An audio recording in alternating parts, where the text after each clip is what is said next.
11, interpersonal attraction and close relationships. Kind of an interesting chapter, I thought. So anyway, and here we have three very slender-legged, no-nosed women who are kind of look the same. Anyway, okay, among the Padang in the Thai mountains, women elongate their necks by several inches by inserting a number of brass rings around their necks as they grow up. And here we see this is an adolescent and this is an adult woman. They were wondering what's going on. They were thinking, are they elongating their necks? And they took X-rays. This is an X-ray of of a woman who hasn't had that done. A Thai woman that hasn't had that done. This is a picture of a Padang woman who has had it done, and as you can see, what they have done is they haven't really elongated the neck. What they have done is they have depressed the clavicle, the shoulder bones, and these are the ribs that attach to the lower thoracic area. And as you can see, that's what they're actually doing, is depressing the shoulders rather than elongating the neck. But of course, and these must be the most beautiful women in the world because that's what they do for beauty in the Thai mountains.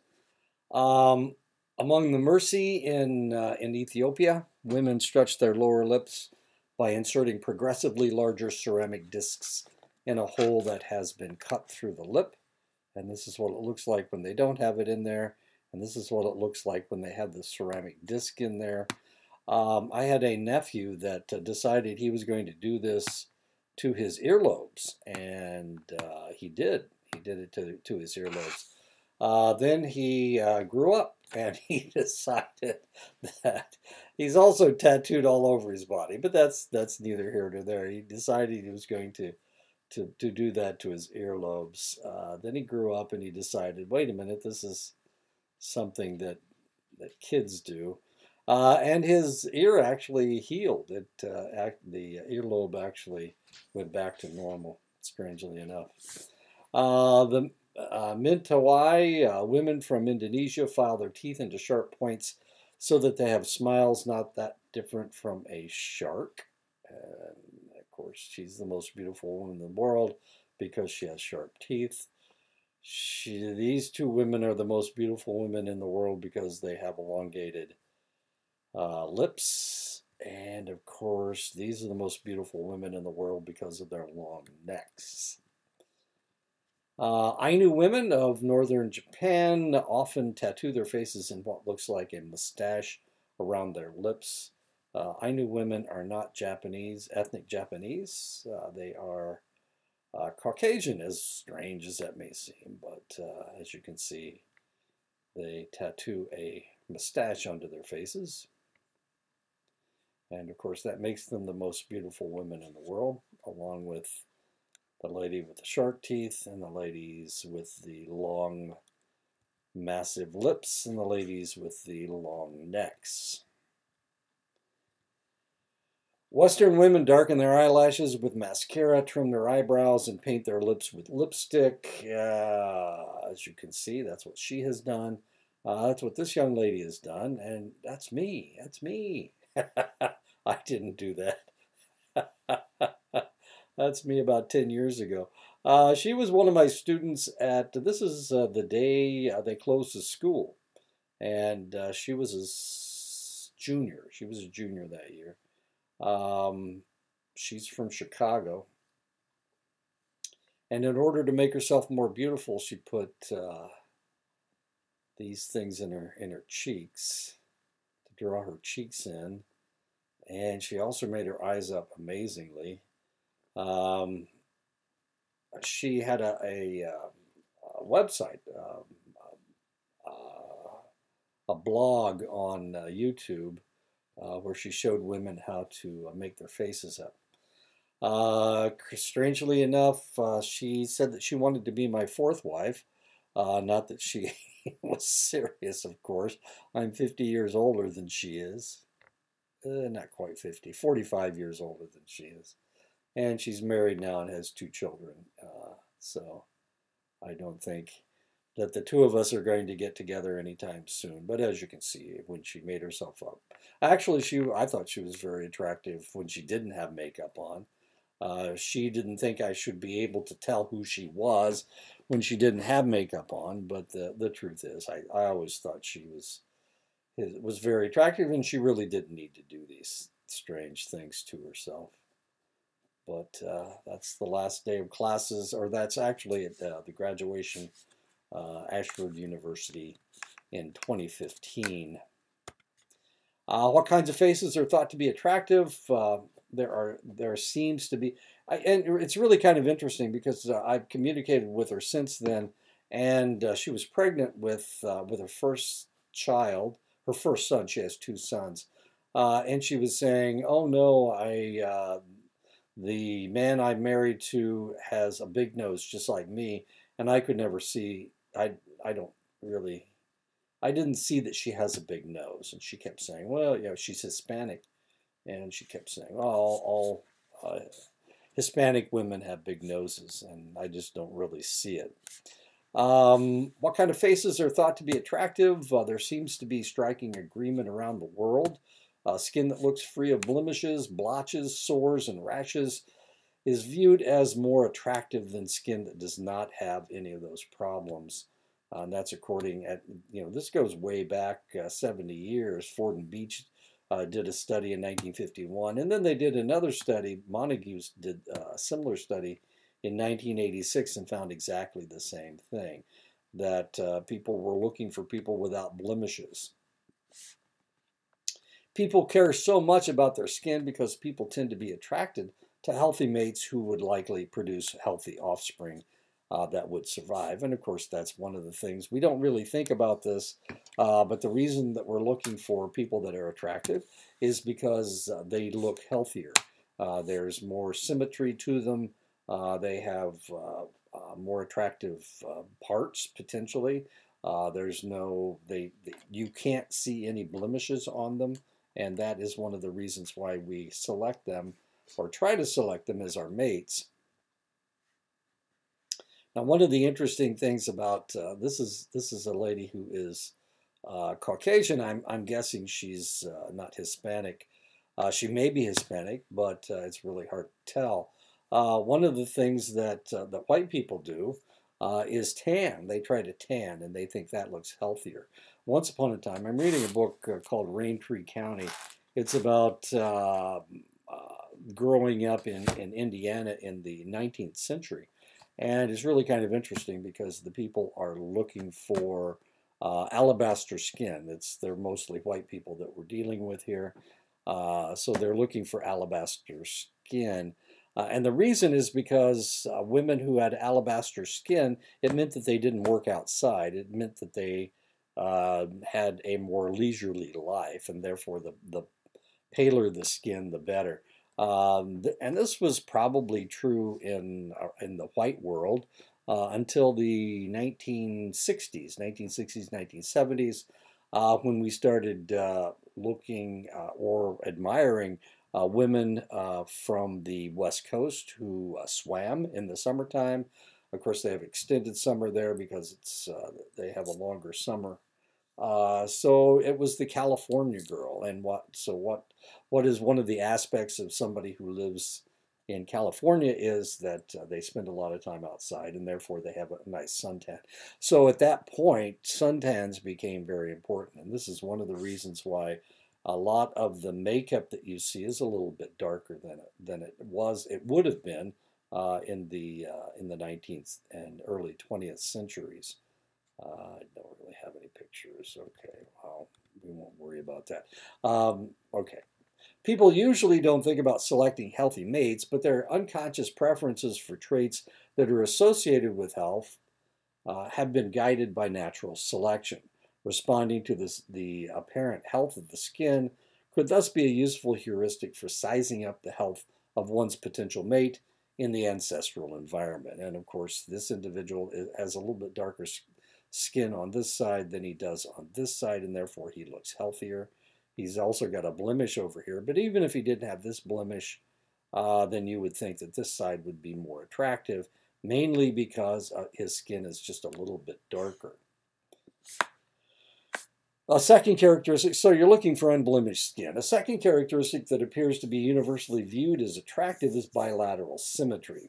We are most attracted to people whose left sides of their faces and bodies look identical to their right sides, and that's really what we're looking for. We don't want to see one arm that is much more powerful than the other. We're looking for symmetry, but we're also looking for symmetry in the face, and this is left sides and this is right sides of somebody's face. We're going to see something else. Here we go. There's Brad Pitt. This is what he originally looked like. This is his left side symmetry. This is what his left side looks like. This is what his right side symmetry looks like. So the reason that Brad Pitt is considered attractive is because he has fairly good facial symmetry. This is Paris Hilton, I think, and this is the original photograph, and you can barely tell the difference between her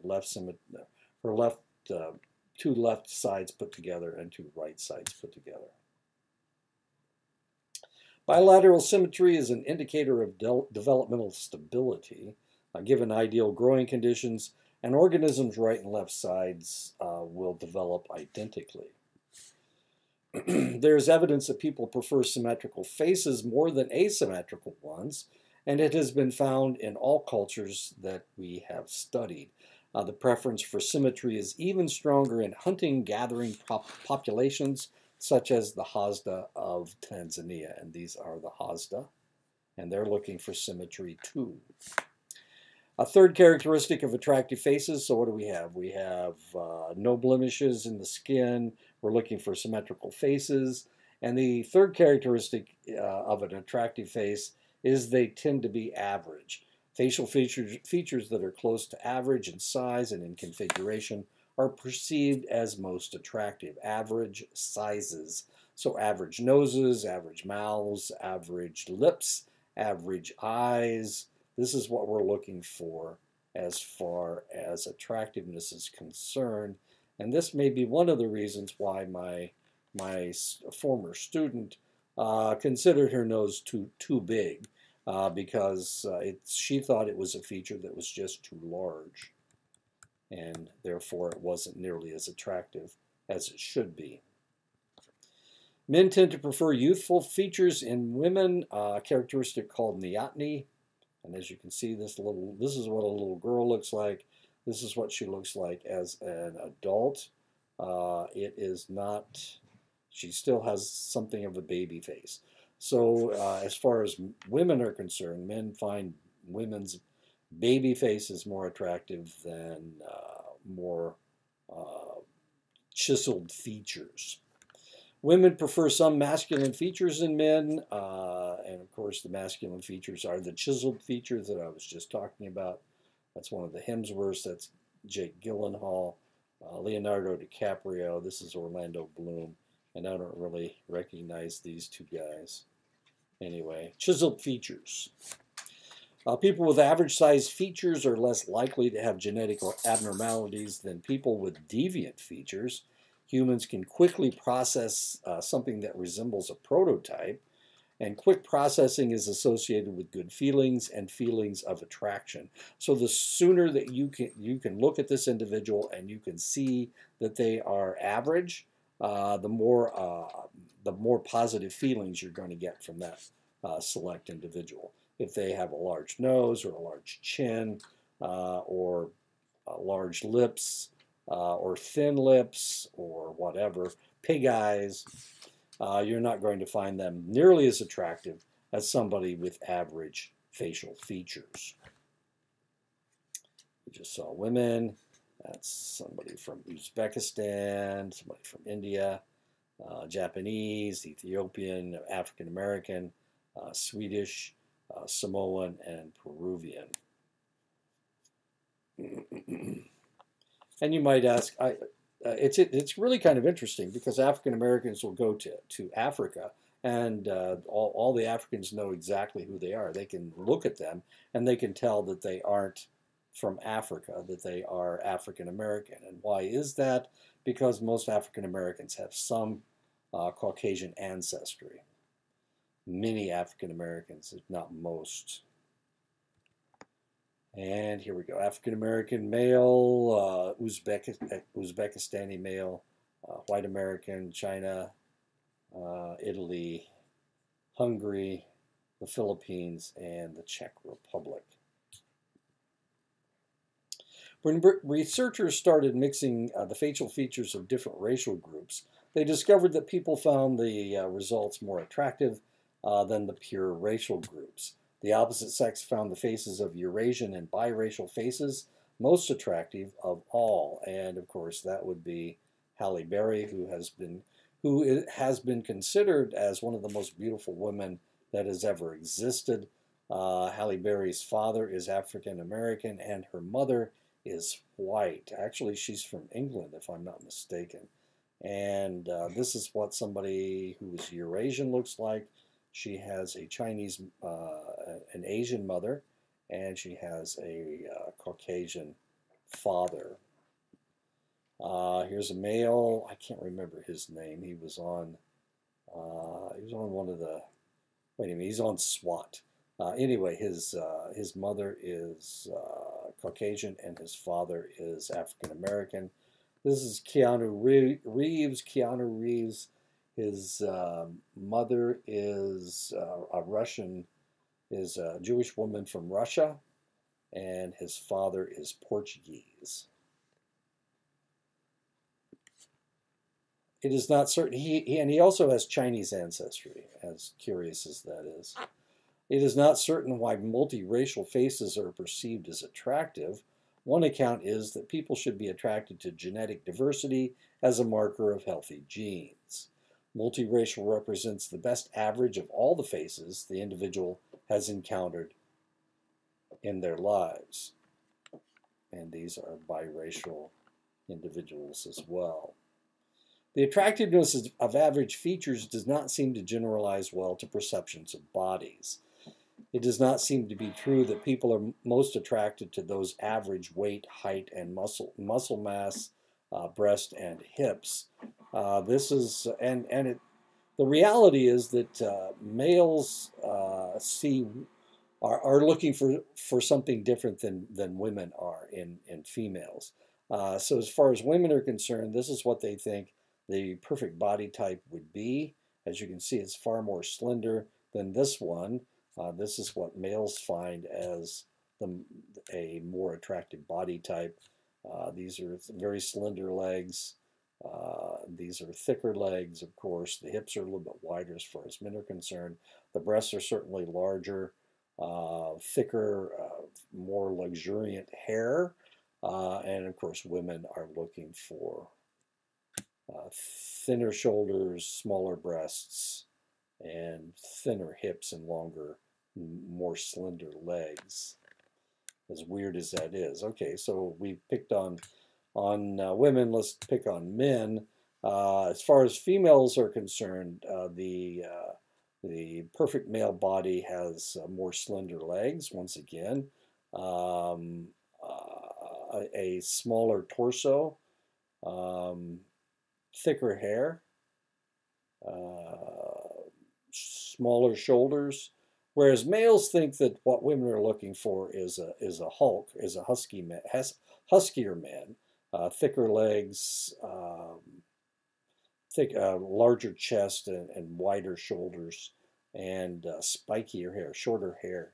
But women, of course, are looking for thicker hair, as are men. Men are looking for more voluptuous hair, and of course, women think that they are looking for less voluptuous, I guess. Anyway, the kinds of bodies that tend to be seen as most attractive are often those that depart considerably from the average.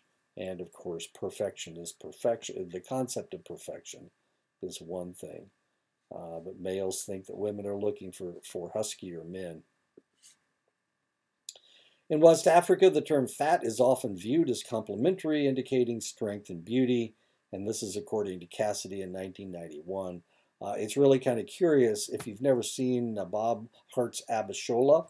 Abishola is Nigerian, and all the women in the show most of the women in the show are Nigerian, except for Bob's relatives, of course. But one of the things that we see is that Nigerian women are larger than African American women. Uh, Curiously, the show that's on just before Bob Hearts Abishola, it's on Monday nights um, at 7:30 my time. I don't know about your time, but the show before that is Welcome to the Neighborhood. It's about a white family moving into a black neighborhood, and the women in the in the television show, the white woman is especially slender, but even the African American woman, a little bit bigger her than her Caucasian neighbor, but she's also much smaller than the women on Bob Hearts Abishola. It's just something that you notice if you watch those two shows. You know, you don't have to watch them, of course. But in Africa, of course, fat is considered a compliment. They are looking for larger women, and of course, Abishola is much larger than than the African Americans on the show before that. Within the United States, African Americans have heavier ideal body weights than the European Americans and feel less social pressures toward thinness. And of course, you can see that in Welcome to the Neighborhood. The African American woman is a little thicker than the very slender Caucasian woman in the television show. Another aspect of interpersonal attraction is the propinquity effect. Propinquity means close.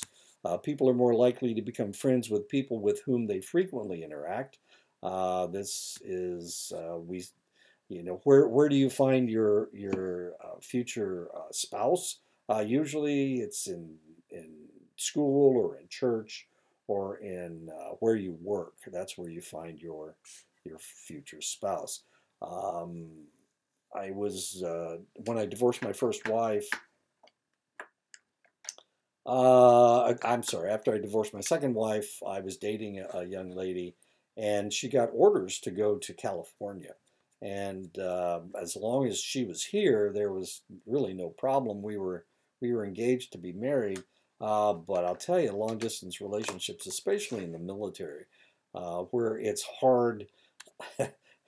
Back in those days, back in the old days, to call long distance cost you a lot of money, especially if you lived on a military installation, because everything was off. Everything was long distance off the base. So not only was I calling to another base, so I had to pay double long distance calls. Anyway, it was really hard to communicate.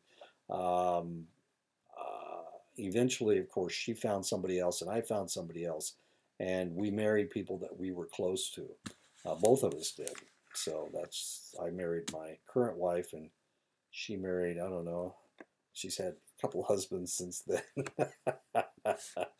Researchers looked at friendship patterns that developed in a police academy. The simple fact of who stood next to whom was more important in influencing people, police recruits' selection of friends, than their personalities, backgrounds, and religious beliefs. So it all depended on who you were next to as to who became your good friend. One reason that the propinquity effect works is because of a phenomenon known as the mere exposure effect. The more we are exposed to stimulus, the more that we are attracted to it.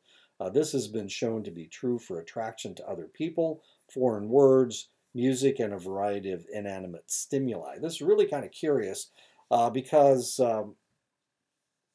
my wife was stationed over in Korea, and it was an isolated tour, so nobody could take their spouses with them. But the unattached people, they've relatively quickly hooked up with each other, and the reason they did, it really didn't matter what anybody looked like.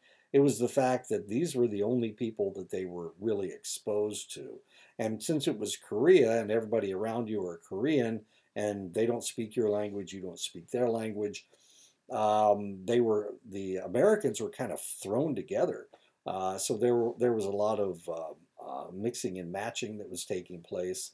A lot of individuals would marry people that in a different situation they wouldn't find attractive, but here, of course, they were in a fairly isolated situation.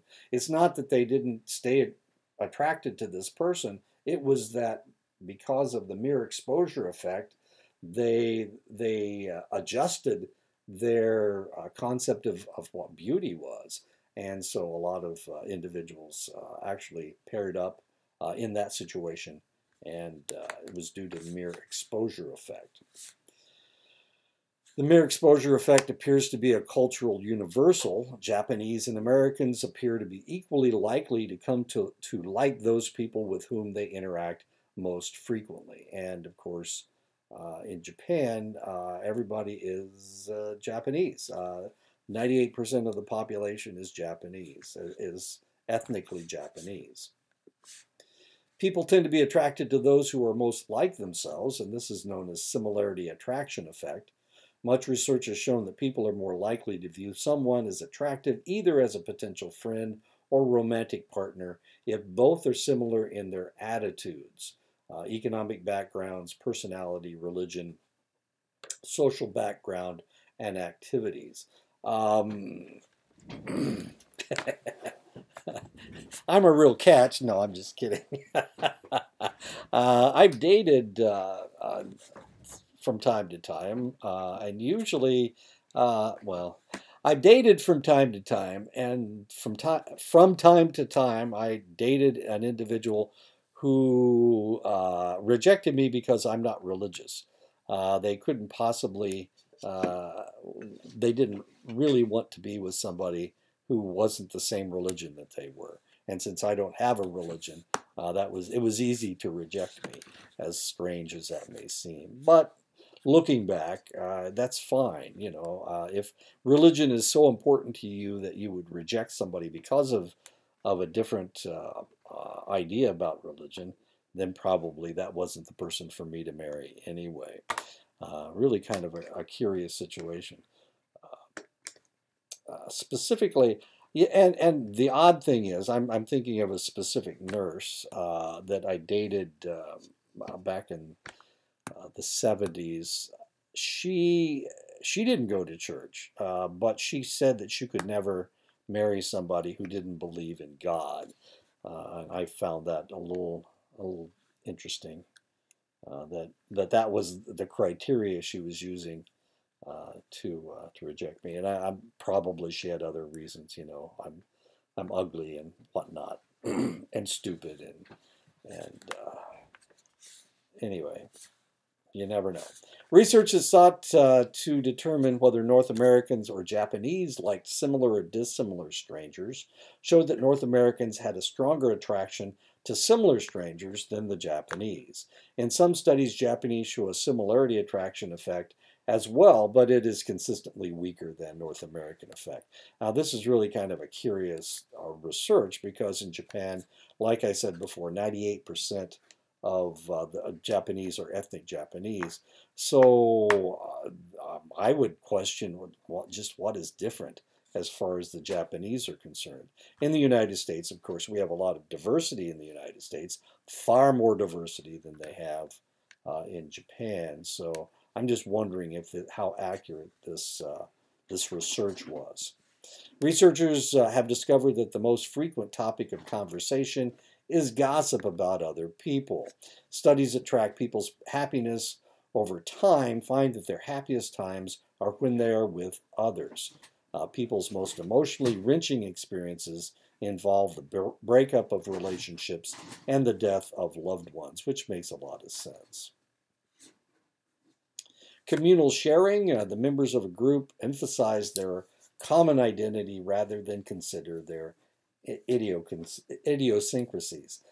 In communal sharing, every person is treated the same.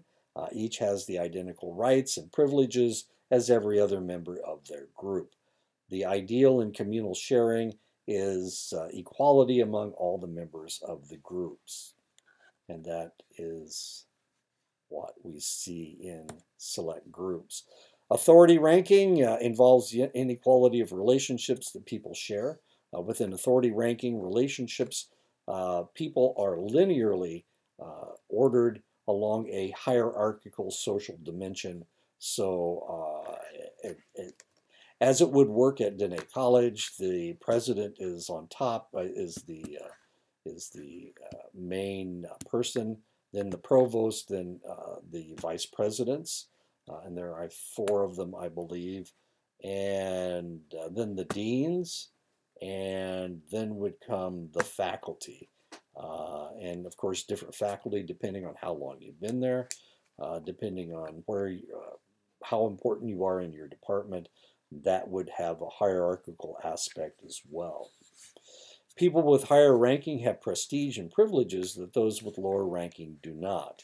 Subordinates are often entitled to receive protection and care from those above. And this has always been my idea.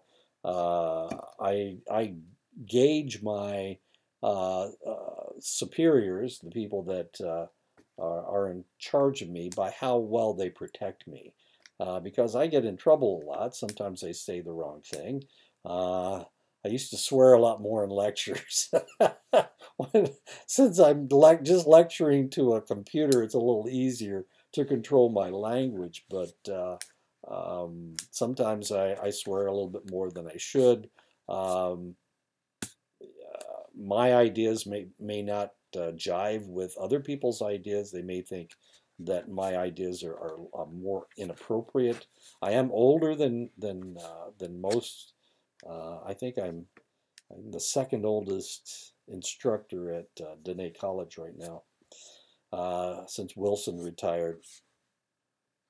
But, you know, all of these things are important. The lower ranked members earn less money, are allowed fewer privileges, and are obliged to follow the orders of those above them.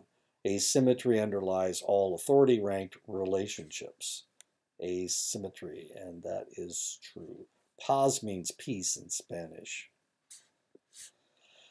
Another basic relational structure is equality matching, based on the idea of balance and reciprocity. People keep track of what is exchanged in equivalent terms. You may do this. Your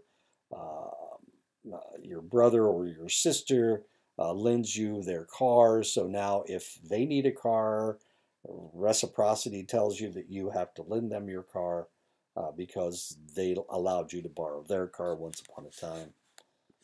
While equality matching is probably the least familiar relational structure to Westerners, it is quite common in many cultures around the world. An example would be in the Western culture exchanging Christmas cards. I always try to give Christmas cards to people that send me Christmas cards. Taking turns in the West is really important. This is not so true in Asian countries. When I was in Korea, I was in Korea in 1994. Yeah, 1994. And Korea, they didn't really drive a whole lot in Korea until the 70s. So it really didn't become something that everybody had a car until the late 80s and early 90s. They had really nice roads, especially in Seoul and in the urban areas. We were in Seoul most of the time when I was there. I was there to visit my wife for about 2 weeks. She was stationed there for a year. But it was really kind of interesting because you'd come up to an intersection and there would be 3 lanes. One was a turn left lane and one was a turn right lane, and then there would be one in the middle. And you would think, well, you know, in the United States, you'd put 3 cars there, one to turn left, one in the middle, and one to turn right. But in Korea, it's not that way. In Korea, they stick as many cars up there as they possibly can. And sometimes on a 3-lane, road like that, at an intersection, you would have 5, 6 cars right there, and they would be right next to each other. I mean, and sometimes they dented fenders and they scraped doors and they took off mirrors. But taking turns is not something that Koreans like. I can remember we were landing in Seoul when I went to visit my wife on KAL Airlines, and as soon as the Koreans knew that they were about to land, they didn't say anything yet. You could feel it because you're going down, and you can hear the wheels going down. As soon as they heard and felt that, they all jumped up and got their luggage and crowded to the front of the airplane. Now, of course, you're not really supposed to do that. You're supposed to keep your seatbelts fastened. And they kept telling people to sit down.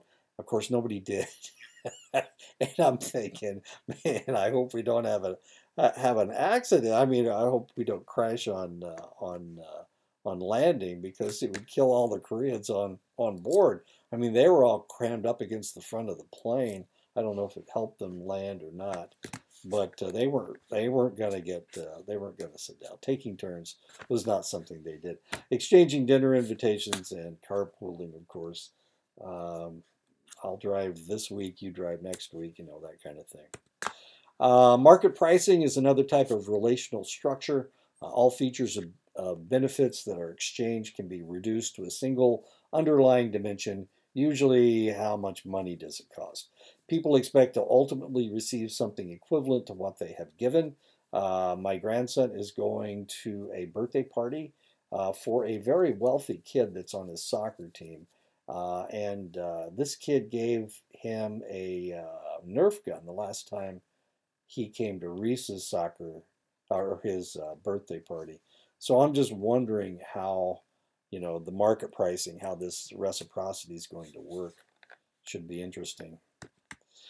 People normally feel some degree of freedom to move openly between relationships, and this is known as relational mobility. Some people have high relational mobility. They feel they aren't bound by old relationships and are able to start new ones at will. Other people feel more restricted in their relationships. They have low relational mobility. Their commitments and obligations to their old relationships are so great that they are controlled by them, and they don't feel the freedom to form new relationships. They view relationships as stable and lifelong, that provide both benefits and costs in order to maintain them. And this is the way it used to be in the United States. We had low relational mobility. Once you married somebody, you stayed married to them. Divorce laws didn't liberalize in the United States until the 60s and 70s, and because of this, people didn't feel like they had a right to move from one relationship to the other. I had a friend when I was in high school. There was only one divorced family in my hometown. But the odd thing was that this person never got remarried, and it was mainly because the society would see that as a negative thing. The interesting thing was that I got divorced in 1960. I got married in 1969, and I got divorced the first time in 1973.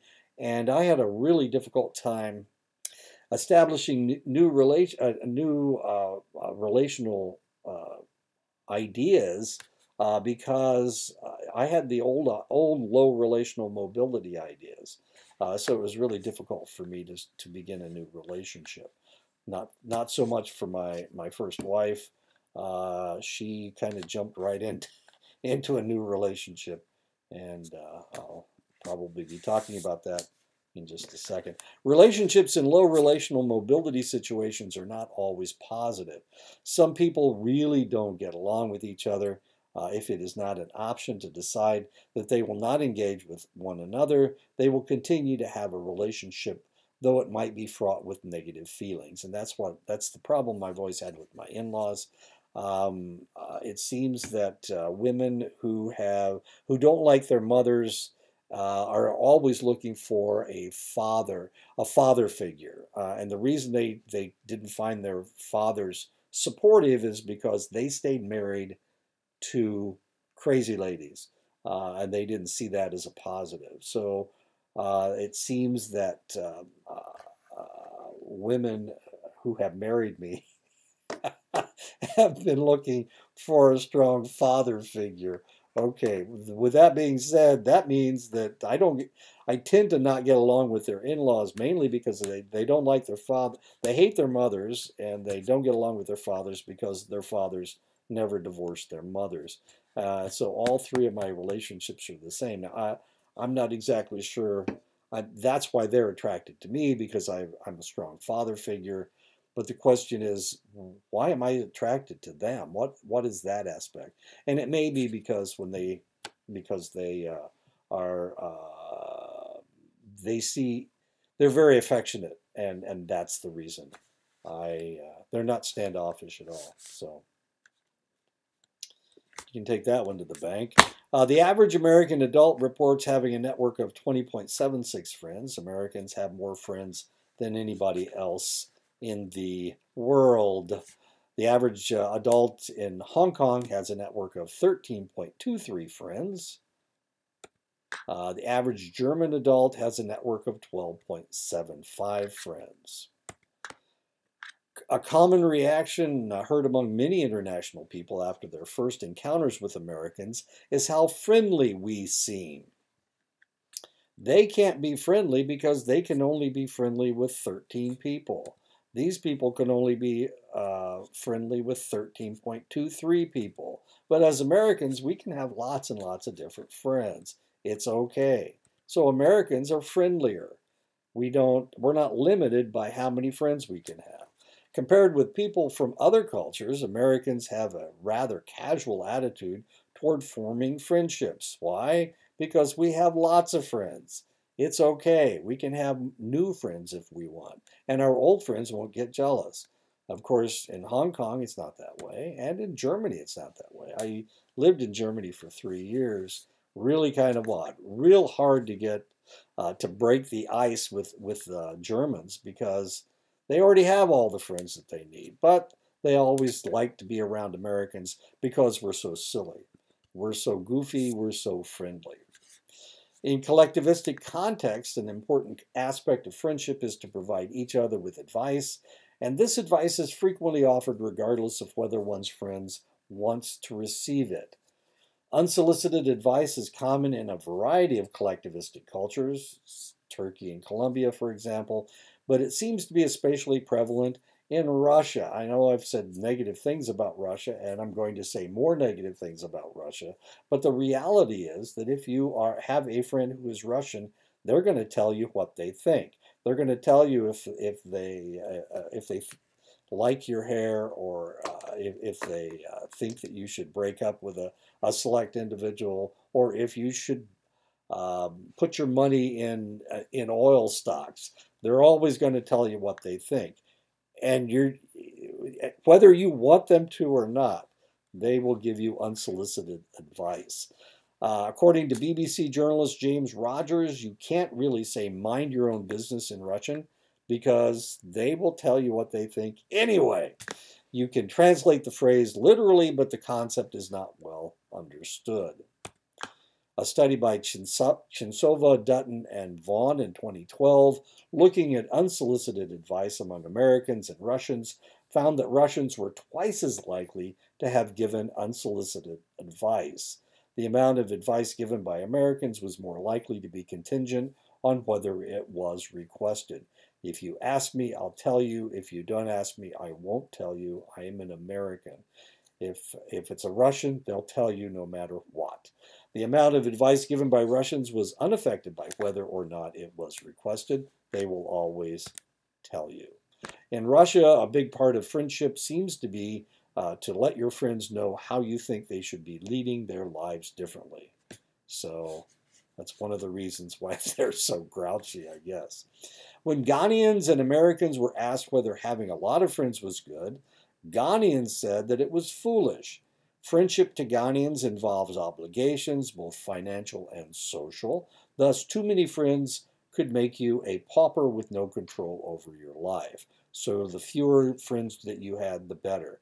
The fewer people you'd have to lend money to, the fewer dates that you would have to go on, If somebody asked you to go to a bar, you'd have to go. You didn't have a choice. It's something that you did. Research conducted with Westerners has shown that physically attractive people have a number of more positive life outcomes than those that are less physically attractive, and these outcomes extend across a broad array of domains in ways that may seem patently unfair. This is, are we talking about relational mobility? Anyway, attractive people get more stuff than ugly people. And the reason I use the word ugly is because this is Ugly Betty, but this is what Ugly Betty actually looks like. So I imagine when she's doesn't have her braces in and isn't wearing her glasses and isn't hunching her shoulders, that people give her just as much stuff as they do, more stuff than they do when she's all dressed up like Ugly Betty. Essays that are believed to have been written by attractive authors are evaluated more positively than ones believed to have been written by a less attractive author. And this is according to research by Landy and Siegel in 1974. Now, this is the same person, of course, but there's a reason why I don't put your names on your papers. What I do have is your last name. And of course, there are a lot of people with similar last names to you, but I don't put your first name on there. And one of the reasons I don't is because despite the fact that I know that this is the way it is, that I might give you a higher grade if you're a female. I might give you a higher grade if I think that you're more attractive than select other individuals. And this really wouldn't be fair. And this is one of the reasons why I put your first initial and your last name. I certainly don't want to put somebody else's grade in your slot and your grade in somebody else's slot. But it's mainly because I want to decrease the amount of subconscious prejudice that I have as possible because of this information. Attractive politicians get more votes than unattractive ones. That's according to Efrain and Patterson in 1974. Is Donald Trump prettier than Hillary Clinton? Not in these two pictures, that's for sure. But Hillary Clinton, of course, had 3 million more votes than Donald Trump did, which makes Joe Biden prettier than Donald Trump. Of course, Donald Trump wouldn't agree with that since he won't admit that he lost this election. Well, he won 2016, but he didn't win in 2020. Attractive children are rated as smarter and better behaved by their teachers. This is we have known this for a long time. That's according to Clifford and Wolster in 1973. Teachers, of course, go, no, they're not. I give everybody this the same. I treat everybody the same. And the answer is no, you don't. We have done study after study after study ever since Clifford and Wolster published this result. One of the things that we have done is we've looked at this over and over and over again. And the reality is not only do attractive people do they get higher grades, but also females get higher grades than males. And this is one of the gender biases of teaching. It doesn't matter whether the teacher is a male or a female.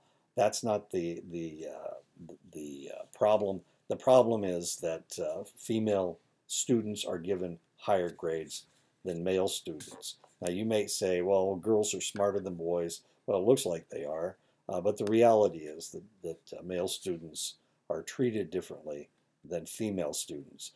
Male students are more likely to misbehave. Why is that? Do they really misbehave more than females?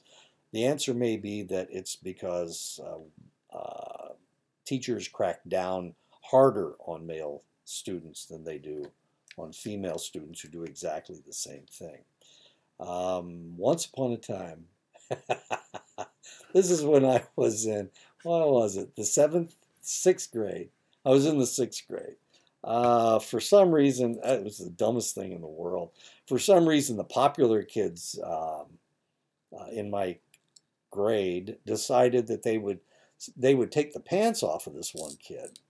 They would de-pants. They were going to de-pants Gary Hess, and they did. They de-pants Gary Hess, and all of those kids got into trouble. The boys got spanked, and the girls got yelled at, and that was it. The boys got yelled at too.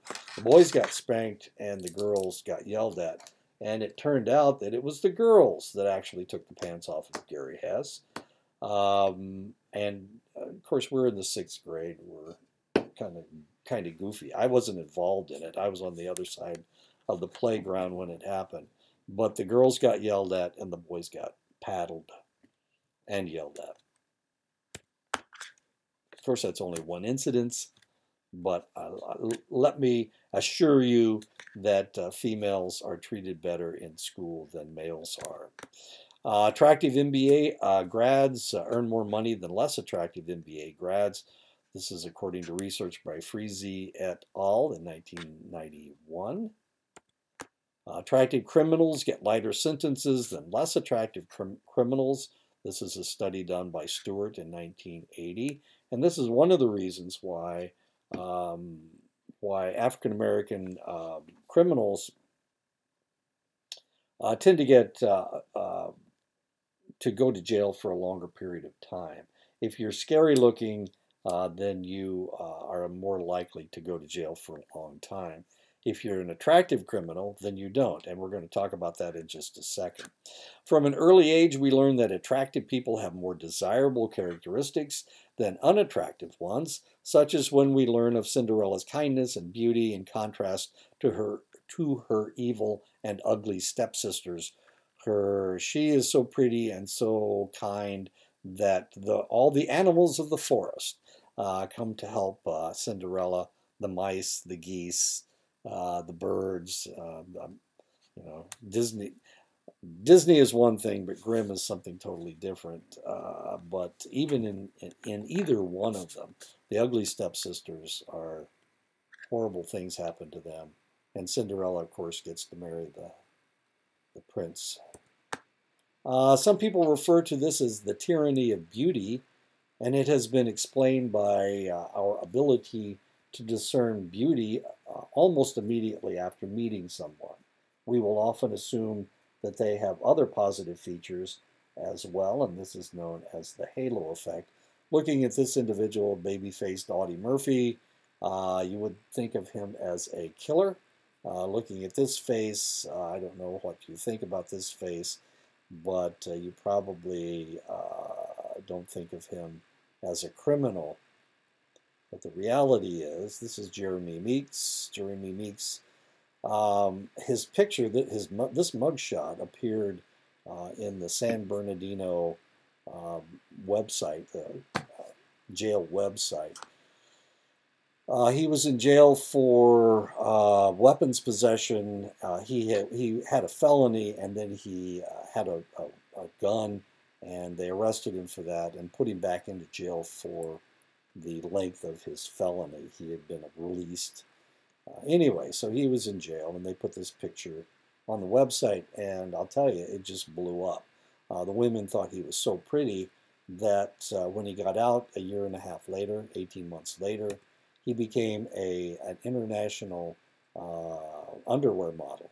And there he is walking the catwalk in all of his tattooed glory. But he was so pretty. I don't know if it had anything to do with his eyes. And this is Audie Murphy, of course.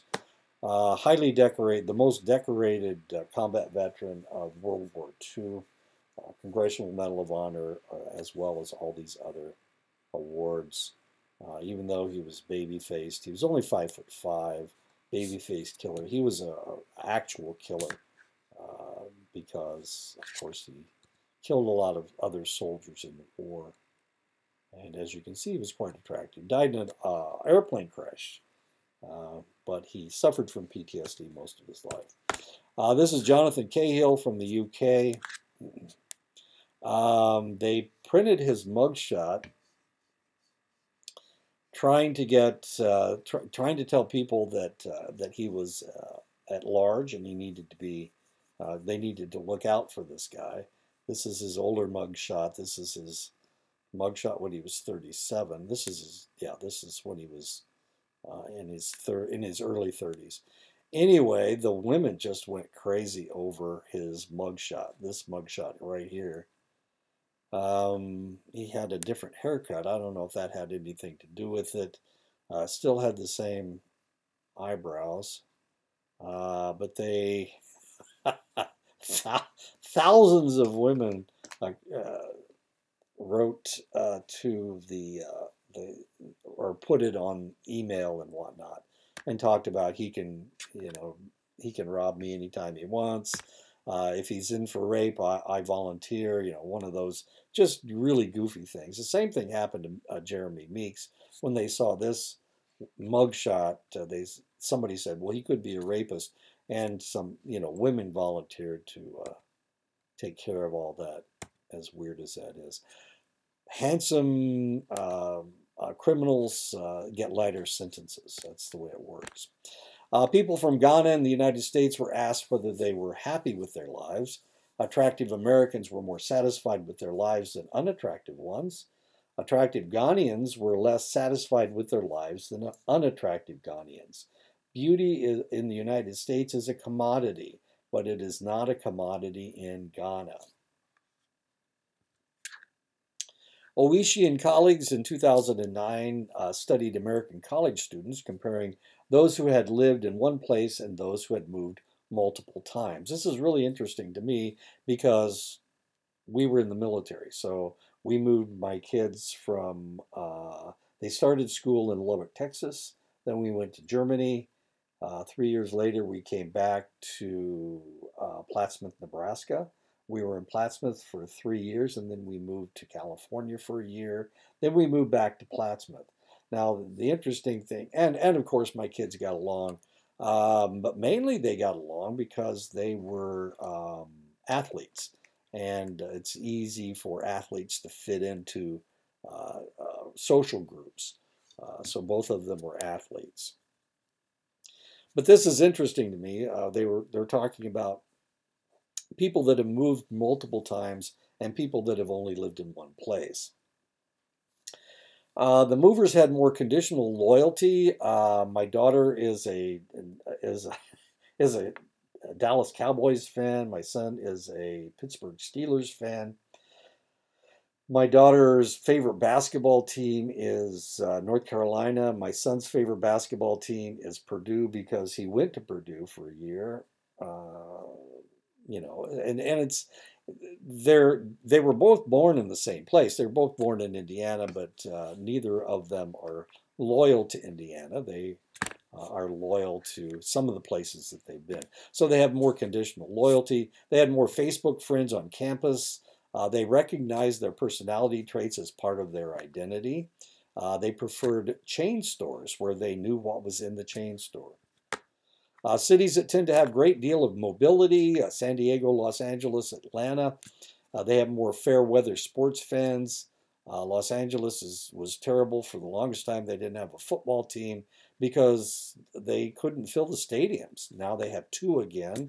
Once upon a time they had the Los Angeles Raiders and the Los Angeles Rams, and the Rams moved to St. Louis, and the Raiders moved back to Oakland. Now the Raiders are in Las Vegas, and the Chargers have moved to Los Angeles. The Clippers used to be the San Diego Clippers, then they were the Los Angeles Clippers. That's a basketball team. In football, the Chargers started out in San Diego. They were there forever, and then here recently they moved to Los Angeles. I think they're getting a new football stadium. And the Rams have moved back to Los Angeles from St. Louis.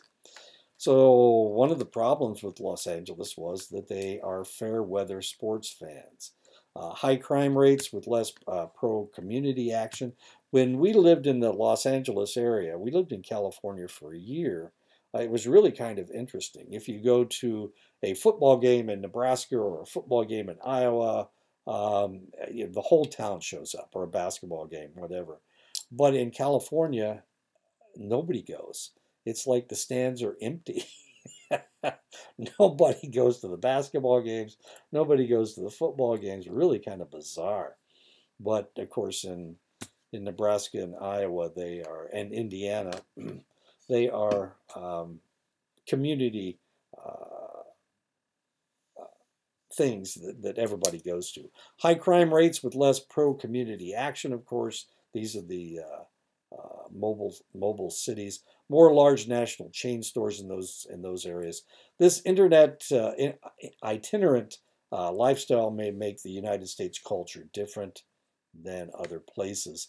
In many Latin American cultures, people place an emphasis on maintaining harmonious relationships and on making expressive displays of graciousness, hospitality, and personal harmony. And this is known as simpatico. You probably have heard this term before. Simpatico is a Hispanic term meaning all of these things. Expressive displays of graciousness, hospitality, and personal harmony. Latin Americans view their self-concepts to be more characterized by traits that reflect simpatico, such as easygoing, respectful, courteous, and agreeable. Latin Americans also expect interactions with others to be dominated by positive social behaviors and to have fewer negative social behaviors compared with the expectations of European Americans. It's interesting because I've lived in Riverside, California, and Northridge, California. I had a lot of Hispanic students in when I was teaching at Ashford. Really kind of curious because as long as you're nice to somebody who's Hispanic, they always smile at you. They all, but it's not the same way. I mean, it really doesn't matter how you treat an European American. They may be grouchy tomorrow, but somebody who is Hispanic, you treat them nice, and they will be nice to you forever. It's really kind of cool. Latin Americans, there was, let me give you a real short story. There was a soccer player, he was actually from Mexico, but they recruited him out of Chicago. His family moved to Chicago, and he came to Ashford to play soccer. He was really good. And when he was in Chicago, he said that the reason he was in a gang in Chicago was because that was the only way to survive in his neighborhood. So here he was, this guy's a gang member, and he's always looking for the enemy. He's always looking for the enemy in a gang. And we went to a women's soccer game, and I was sitting in front of him. And I was wearing an Ashford basketball shirt. I had bought an Ashford basketball shirt. And he said, "Wow, that's a really nice shirt. Why don't you give it to me?" And of course, I was his professor. So I said, "Well, that's okay." I wasn't going to take off the shirt right in the middle of the soccer game. But the next day, I laundered it, and I took it in, and I gave it to him. And he said, "Well, that's really nice." And after that, he didn't act like a gang member anymore with me or in class. He was the politest, nicest guy that you ever saw. And not only that, but he had this dream of creating an equal community in Chicago, because in Chicago, there's different ethnic groups. There's African Americans and Hispanics and whatnot, and nobody has been able to pull them together. And that's what he wanted to do. He wanted to leave the gang and to work as a community organizer. And he told me that. He said, "You're the only one who wants to listen to me." And because of that, of course, he wrote up this plan he had to bring all the communities together. And of course, I don't know. I'm a psychology instructor, so that was okay, I guess. But the other two instructors there would never have accepted that. They probably would have given him a hard time. But I thought it was really kind of interesting. Latin Americans show a clear preference for working in groups in which people strive to maintain a warm and hospitable atmosphere. European Americans, especially Protestants, show a clear preference for staying focused on the task at hand and working alone. Latin Americans act in more sociable ways than European Americans, and time sampling studies find that they spend a greater proportion of their time socializing with others. This is really important to them. And so this aspect was something that I looked at when I was dealing with my Hispanic students back at Ashford. Humans require such an extended period of costly protective care and socialization that they fare best when they have two parents devoted to providing resources and socializing them. In the ancestral environment, it was likely that parents who did not feel especially strong love for their children were less likely to have their children survive a tenuous circumstance of a subsistence lifestyle. So the good parents, when there were two parents involved, if only one parent was involved in their upbringing, they're less likely to survive. If both parents love them and treat them well and interact with them, they're more likely to survive. Some strong incentives were needed to keep the parents together so they would both remain to support the children. According to the reasoning, romantic love was selected as the glue that keeps couples together. Those people who did not develop feelings of love for their partners would have been less likely to stay with them and would have ended up having fewer surviving offspring than those who felt strong feelings of love. One review of the ethnographies of 166 cultures found clear evidence of romantic love in 89% of them. Historically, the majority of marriages around the world have been arranged by families rather than by couples themselves.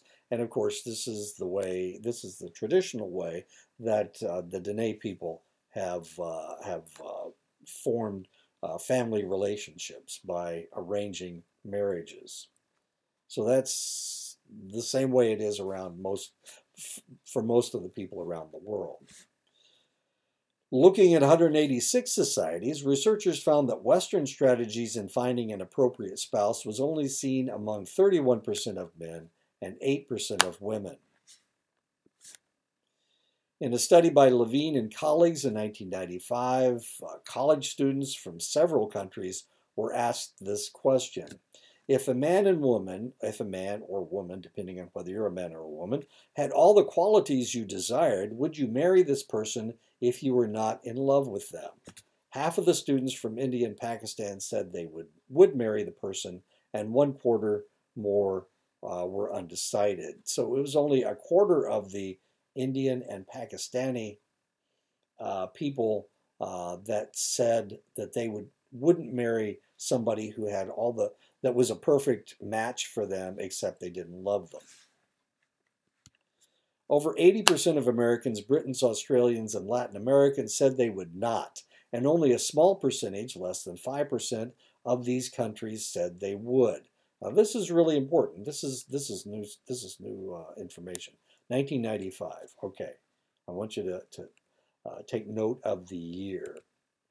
Okay, so in Australia, Americans, the Brits, Canadians, Latin Americans, they wouldn't marry somebody just because, even if they were perfect, if they didn't love them. So love was extremely important for 80% of people in the Western world. The identical question was posed to American college students in 1967. 65% of the men, but only 24% of the women said they would not marry someone they did not love. And this is according to research done by Kephart in 1967. Now, this is actually a picture. This isn't me. He's a Navy guy, for one thing. But this is a wedding that took place in 1967. I was married in 1969. So the woman that I married, I thought I was in love with. I fit this 65%. I thought I was in love, but she had a 75% chance of not really loving me, but finding me perfect for other reasons. And so she didn't marry me because she loved me. Potentially she married me because she thought I was a good catch. So what love wasn't involved as far as she was concerned, but love was involved as far as I was concerned. Okay, isn't that interesting? So it's changed. 80% of Americans, Britons, Australians in 1995 wouldn't marry somebody if they were perfect, only if they were in love with them. In 1967, 75% of the women would have married that person if they thought that they were a perfect match, but they didn't love them. Okay, so I hope that gives you information about my first marriage. The likelihood of a culture favoring arranged marriage is not determined randomly. It appears to relate to the dominant kind of family structure in the culture. And this is Donald Trump was originally married to Ivanka Trump, Ivana Trump. Wait a minute, what's his daughter's Ivanka, so his wife was Ivana. This is his second wife. I can't remember her name right off the top of my head.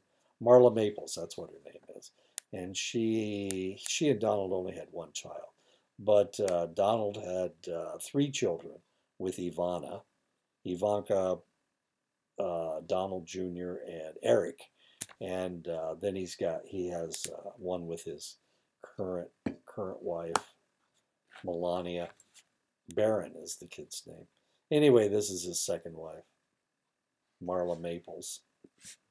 Good in 1959 proposed that romantic love would become more important in cultures as the strength of extended family ties became weaker. The powerful feelings of romantic love could be somewhat irrelevant or even problematic for marriages in cultures with strong extended family ties. And this may be one of the curiosities that you have noticed in the Dene culture. As Western ideas became more important, arranged marriages became less important, and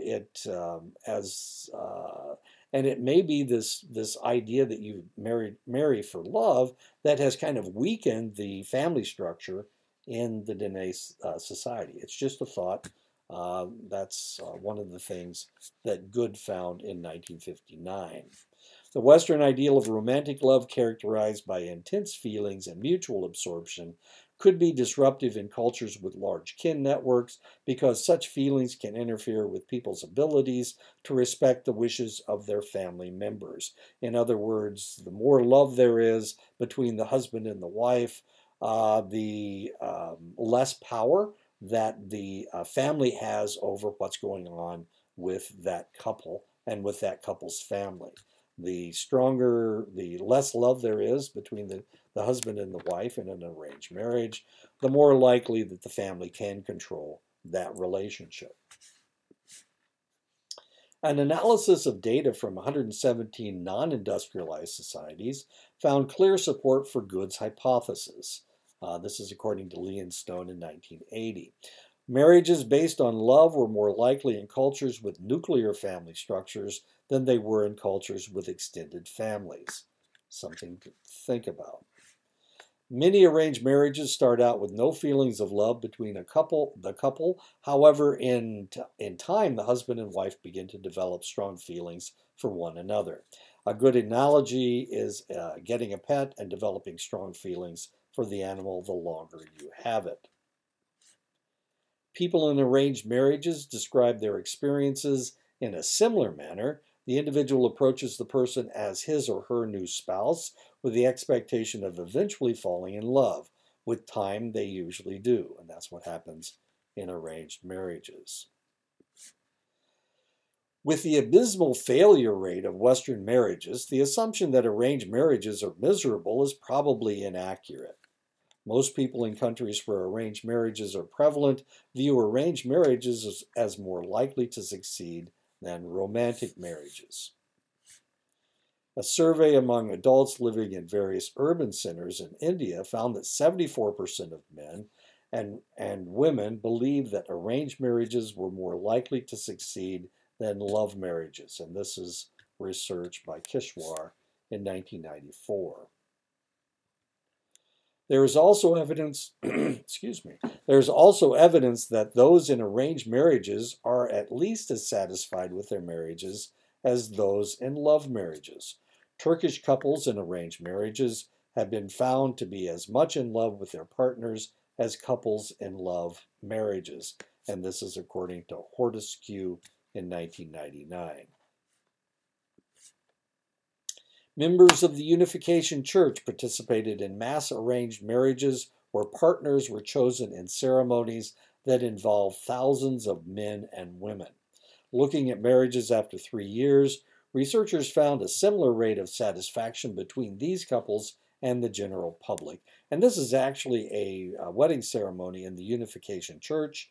You don't know who you're marrying until you get there, and then they just kind of pair you up with people. The Unification Church is out of Korea, interestingly, and these are all arranged marriages, or all marriages put together by not Sung Yan Moon. I can't remember his name. Anyway, this is the Unification Church, and the Unification Church was real controversial when it first came to the United States. They started doing this in the United States, not just with Koreans, but other individuals with Westerners, and they just paired you up as soon as you got there. Men in Japanese arranged marriages were found to be more satisfied than those in love marriages, and that's according to research by Blood in 1967. So the men were happy with their marriages. Men in Chinese arranged marriages were as satisfied as those in love marriages, and this is according to Zhu and White in 1990. However, women in Japanese arranged marriages were found to be less satisfied in arranged than love marriages, and that's according to Blood in 1967. Okay. Women in Chinese arranged marriages were found to be less satisfied in their marriages than love marriages, and that's according to Zhu and White in 1990. This suggests that the costs of arranged marriages are borne largely by women in the Japanese and Chinese cultures. So abuse is very common. The husband going out on the woman is not uncommon. Having a mistress is not uncommon in both the Japanese and the Chinese cultures. A study by Gupta and Singh in 1982 compared marital satisfaction between Indian couples in arranged and love marriages. In the initial years of marriage, those in love marriages professed more love than those in arranged marriages. Over time, it was those in arranged marriages who reported having the most love. This pattern held true for both men and women. The study was replicated with similar results by Kumar and Dayani in 1996, and Yelsma and Athapilli in 1988. While these results may seem counterintuitive, Heine explains them using an interview with a Japanese colleague who had been in an arranged marriage for 30 years. This is actually what Heine looks like, by the way. That's your author, and there's your author again. When they were first married, they had no love for each other. Now they have some love for each other. Some love seems like quite a bit compared to no love. Couples in love marriages typically start out with a lot of love for each other. Years later, it is not surprising that many of them report having less love than they did during their steamy courtship.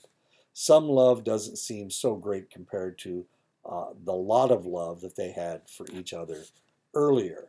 So it is, you're looking at how things have changed over time. A study in Israel comparing arranged and love marriages found similar results. Those in arranged marriages were found to be as much in love with their partners as couples in love marriages, and that's according to Shacker in 1991. And that is the end of the chapter. Fun chapter. Lots of interesting ideas to think about. Anyway, so I'll see you next week.